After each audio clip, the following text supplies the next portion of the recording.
नमस्कार, मैं हूं श्वेता सिंह। आप देख रहे हैं आज तक। गुजरात के मुख्यमंत्री नरेंद्र मोदी ने यूपीए सरकार को लगाई है ललकार। पुणे के बीजे मेडिकल कॉलेज में एक रैली में मोदी ने कहा कि यूपीए शासन की तुलना में एनडीए का राज कई गुना अच्छा था। उन्होंने कांग्रेस पर धर्मनिरपेक्षता की आड़ में हर समस्या से बचने का आरोप लगाया तो फूड बिल पर सरकार को घेरा भी। मैं दिल्ली की सल्तनत को आह्वान करता हूं, आइए मुकाबला हो जाए।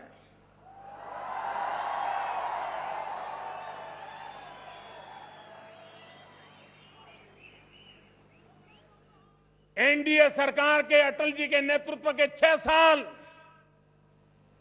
और यूपीए सरकार के 10 साल हो जाए मुकाबला।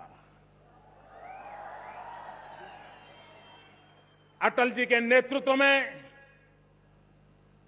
रुपये की कीमत क्या रही, अर्थशास्त्री प्रधानमंत्री के नेतृत्व में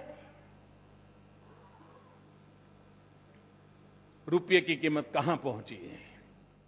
अटल जी के नेतृत्व में महंगाई कहां अटकी हुई थी, अर्थशास्त्री प्रधानमंत्री के नेतृत्व में महंगाई कहां से कहां पहुंच गई।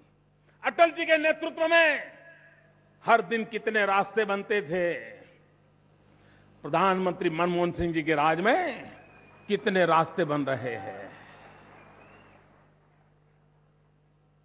अटल जी के नेतृत्व में देश के कितने नौजवानों को रोजगार मिलता था, कांग्रेस सरकार के राज में देश के नौजवानों को कितना रोजगार मिलता है। आइए हिसाब लगाइए। और भाइयों बहनों, मैं दावे से कहता हूं, अटल जी की सरकार हमें शानदार लगेगी। अटल जी की सरकार गरीबों का भला करने वाली लगेगी। जब जब कांग्रेस संकट में आती है तो वो समझती है, क्या करती है, देश की जनता को जवाब नहीं देते हैं, देश के सवालों के जवाब नहीं देते हैं, देश की जनता तक सच्चाई पहुंचाने के इरादे नहीं रखते हैं। जैसे ही कोई संकट आ जाता है तो वे सेक्युलरिज्म का बुर्खा पहन लेते हैं और सेक्युलरिज्म का बुर्खा पहन करके बंकर में छिप जाते हैं। देश जब आजाद हुआ तब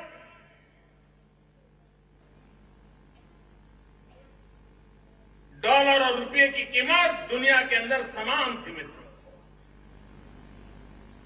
आज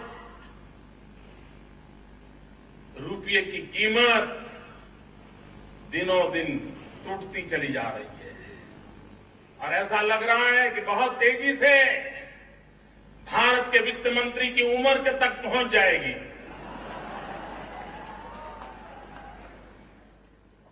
$1 ₹60 और वो भी जब देश के प्रधानमंत्री अर्थशास्त्र के विद्वान है। ये कौन सा अर्थशास्त्र,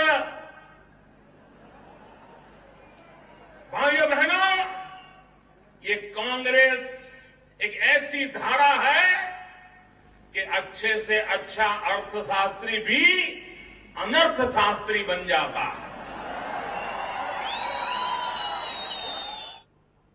प्रधानमंत्री पद एक की परिवार के लोग बैठे हुए, उनका पराक्रम है लोगों को गरीब रखना,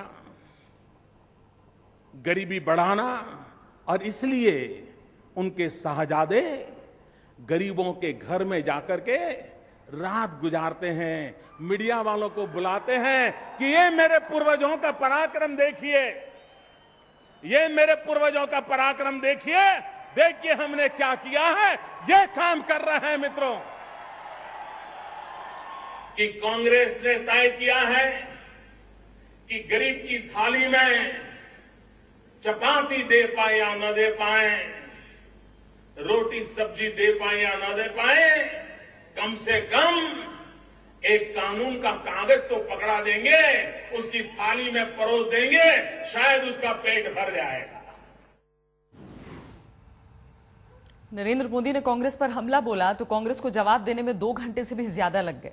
केंद्रीय मंत्री राजीव शुक्ला ने कांग्रेस के सेक्युलरिज्म की आड़ में छुपने वाले बयान की तीखी निंदा की। जेडीयू नेता शिवानंद तिवारी भी मोदी के भाषण पर खूब गरजे। अगर मोदी जी को सेक्युलरिज्म शब्द पे आपत्ति है तो इसका मतलब उन्हें भारतीय संविधान पे भी आपत्ति है, क्योंकि संविधान में तो सेक्युलरिज्म शब्द दिया हुआ है जिसको सबने स्वीकार किया, देश के हर नागरिक ने स्वीकार किया, सारे राजनीतिक दलों ने स्वीकार किया। और उसी संविधान की जो प्रधानमंत्री बीजेपी के थे उन्होंने भी शपथ ली थी, वो भी उस संविधान को मानते थे। तो इसका मतलब अगर उनको संविधान में दिए गए शब्दों पे आपत्ति है, उनका मजाक बनाते हैं, तो इसका मतलब उनकी भारतीय संविधान में कोई आस्था नहीं है। भारतीय राष्ट्र में तो वैसे भी उनकी आस्था नहीं है। वो तो कहीं पे किसी एक प्रदेश की बात करेंगे, कभी किसी एक जाति की बात करेंगे, कभी किसी एक समुदाय की बात करेंगे। उन्होंने पूरे अखंड भारत में तो आस्था है ही नहीं उन्हें। हमको कोई उपाय नहीं दिखाई दे रहा। इसीलिए हम नरेंद्र मोदी जी से जानना चाहते हैं कि ये जो पेट्रोल और डीजल का कीमत बढ़ रहा है, इसको आप कैसे रोकिएगा? क्या आप इस बात की गारंटी देश की जनता को दीजिएगा कि आप प्रधानमंत्री बनिएगा, आप जो है डीजल का दाम और पेट्रोल का दाम घटा दीजिएगा? और सिर्फ ये कहने से काम नहीं चलेगा। कैसे बताइए क्यों बढ़ रहा है और इसको आप कैसे रोकिएगा? इसके साथ आपको बताना चाहिए। नरेंद्र मोदी की आपत्ति सेक्युलरिज्म शब्द से ज्यादा सेक्युलरिज्म शब्द की परिभाषा को लेकर है। इससे पहले नरेंद्र मोदी ने पुणे के फर्ग्यूसन कॉलेज के छात्रों को संबोधित किया। यहां भी मौजूदा शिक्षा प्रणाली पर हमले के साथ ही सरकार पर जमकर निशाना साधा।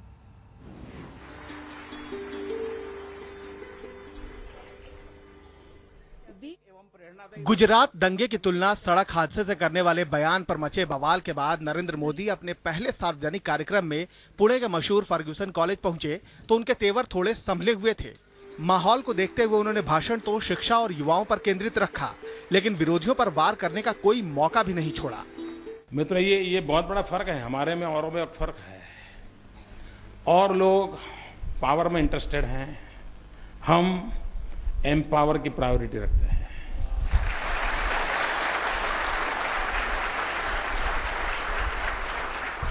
उनको सत्ता चाहिए, पावर चाहिए, हमें देश के हर नागरिक को एम्पावरमेंट देना है। बहुत बड़ा बदलाव है मित्रों हमारी सोच में। अपने लच्छेदार भाषण से मोदी ने युवाओं को मोहने की भरपूर कोशिश की। मौजूदा शिक्षा व्यवस्था पर चोट के बहाने मिसाइल का मुंह सरकार की तरफ मोड़ दिया। मित्रों, हमारे पास 65% नौजवान हैं, उनके पास दो भुजाएं हैं मित्रों, लेकिन उसके हाथ में हुनर नहीं है, उसके हाथ में एक सर्टिफिकेट है। और ये दिल्ली में ऐसी सरकार है जिसको लगता है कि सर्टिफिकेट आ गया ना सब आ गया। फूड सिक्योरिटी बिल आ गया, मतलब आपकी थाली में खाना आ गया। हमने कहा उन्होंने शिक्षा के पश्चिमीकरण पर भी अफसोस जाहिर किया, लेकिन साथ ही कहा कि निराशा के माहौल में भी युवाओं की काबिलियत देखकर वो भविष्य के लिए निराश नहीं है। जिस देश के अंदर 65% से अधिक जनसंख्या 35 से कम आयु की हो, वो युवा देश दुनिया को क्या कुछ नहीं दे सकता है, दुनिया के लिए क्या कुछ नहीं कर सकता है। एक प्रकार से न सिर्फ हिंदुस्तान की समस्याएं, विश्व की समस्याओं के समाधान के लिए भी ये युवा शक्ति काम आ सकती है, बशर्त कोई करने वाला हो, कोई सोचने वाला हो, कोई दिशा देने वाला हो, कोई उंगली पकड़ करके चलने वाला हो। मोदी के भाषण में चीन का भी खूब जिक्र आया। उन्होंने देश को चीन से सबक लेने की सीख दी। हिंदुस्तान 2000 में विश्व की 500 यूनिवर्सिटी में हम 2 थे, 1 हो गए। चाइना 0 था, 32 हो गया। क्यों? और उनको लैंग्वेज की समस्या है मित्रों। हम लोगों को लिए अंग्रेजी मुश्किल काम नहीं है। सहज रूप से हमारे यहां काम करने वाला भी हेलो बोलता है। हमारे लिए वो कोई मुश्किल काम नहीं है। उसके बावजूद भी ये स्थिति क्यों बनी है? मोदी बीजेपी की तरफ से अगले पीएम के दावेदार के रूप में देखे जा रहे हैं। अपने पुराने भाषणों की तरह ही मोदी ने पुणे के फर्ग्यूसन कॉलेज के छात्रों के बीच भी तरक्की का एजेंडा रखने की कोशिश की और इसमें काफी हद तक कामयाब भी नजर आए। कमलेश सुतार, पुणे, आज तक। गिरते रुपए की आड़ में पेट्रोल की कीमतें एक बार फिर बढ़ा दी गई हैं। आज आधी रात से पेट्रोल 2 रुपए से ज्यादा महंगा हो जाएगा। तेल कंपनियों का तर्क वही पुराना है, रुपया गिर रहा है और चूंकि देश में 80% तेल आयात होता है, इसीलिए पेट्रोल की कीमत बढ़ानी जरूरी हो गई है।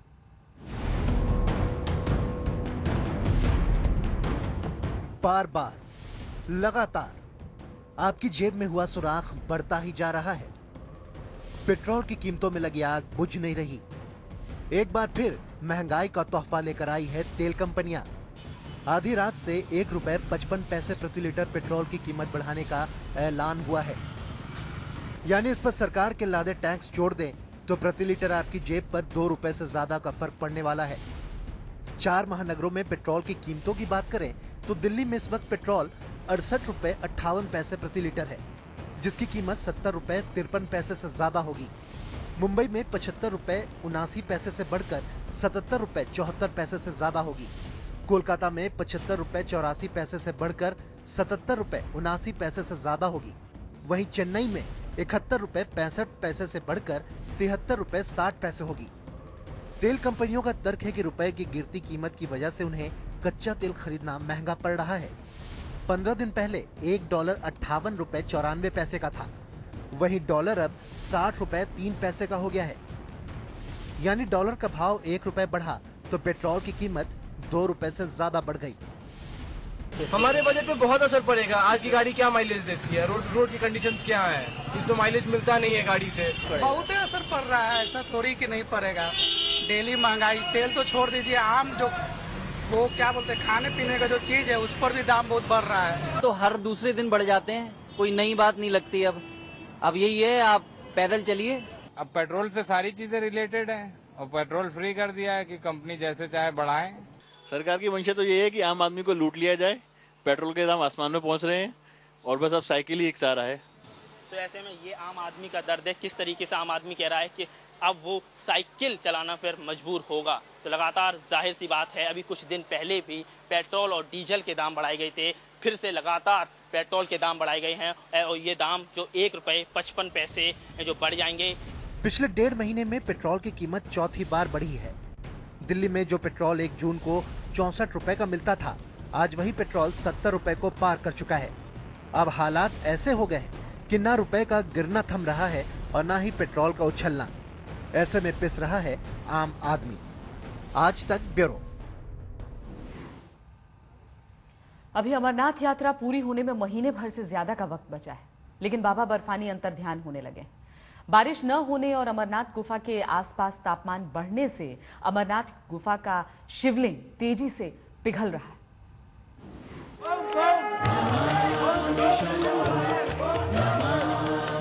हर हर महादेव के जय घोष के साथ बड़े ही उल्लास के साथ शुरू हुई थी अमरनाथ यात्रा। लेकिन यात्रा शुरू होने के 18 दिन बाद बाबा बर्फानी अंतर्ध्यान होने लगे हैं। अमरनाथ गुफा में शिवलिंग की ये ताजा तस्वीर है। तस्वीर में आप देख सकते हैं कि बाबा बर्फानी का आकार महज कुछ इंच तक रह गया है, जबकि अभी अमरनाथ यात्रा 1 महीने से भी ज्यादा बचा हुआ है। अमरनाथ यात्रा से लौटे श्रद्धालु इससे निराश हैं। दुख इसलिए है जैसे शिवलिंग थी, पहले बड़ा था, अब छोटा दिखाई दे रहा है, तो उसे थोड़ी सी दुख महसूस हुआ। ये 3 तस्वीरें हैं। 14 मई को बाबा बर्फानी का आकार 16 फीट था। महीने भर में ये घटकर 9 फीट रह गया और अब ये महज कुछ इंच का रह गया है। मात्र कुछ दिन के यात्रा के ही दौरान आखिरकार अब शिवलिंग पूरी तरह से अंतर्धान हो चुकी है और कहीं न कहीं उन श्रद्धालुओं को काफी मायूसी हो रही है जो अमरनाथ यात्रा के लिए अब आ रहे हैं। दरअसल अमरनाथ यात्रा पर आने वाले यात्रियों का मुद्दे मकसद ही यही होता है कि वो अमरनाथ गुफा तक जाकर वहां पर शिवलिंग के दर्शन कर पाएं। जाहिर है कि अगर इसी तरह की स्थिति आने वाले सालों में भी रही तो कहीं न कहीं प्रशासन को कुछ ऐसे उपाय ढूंढने पड़े जिससे यात्रा के मियाद के दौरान कम से कम श्रद्धालुओं के शिवलिंग के दर्शन हो पाएंगे। कैमरामैन रूफ अहमद के साथ अशरफ वानी, बालतल, आज तक। अलविदा टेलीग्राम आज तार नहीं रहा। किसी जमाने में तुरंत खबर पहुंचाने का एक मात्र जरिया आज दम तोड़ चुका है।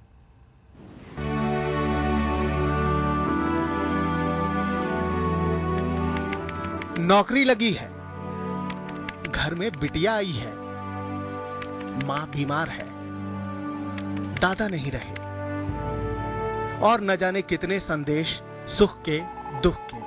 परिवार में किसी के जुड़ने की खबर तो कभी किसी के बिछुड़ने की खबर। कभी तार जिंदगी का हिस्सा था, आज टेलीफोन और मोबाइल फोन के सामने अपनी जिंदगी हार चुका है टेलीग्राम। अब तक अनगिनत सुख दुख के संदेश भेज चुका ये माध्यम आज अपने दम तोड़ने की खबर दे रहा है। पूरा हिस्सा ही चला जाएगा हमारा। हम शुरू से ही यही हैं और आज तक यही हम सर्विस किया है। तार का आखिरी दिन और सुबह से ही देश भर के तार घरों में लंबी कतार लग गई थी।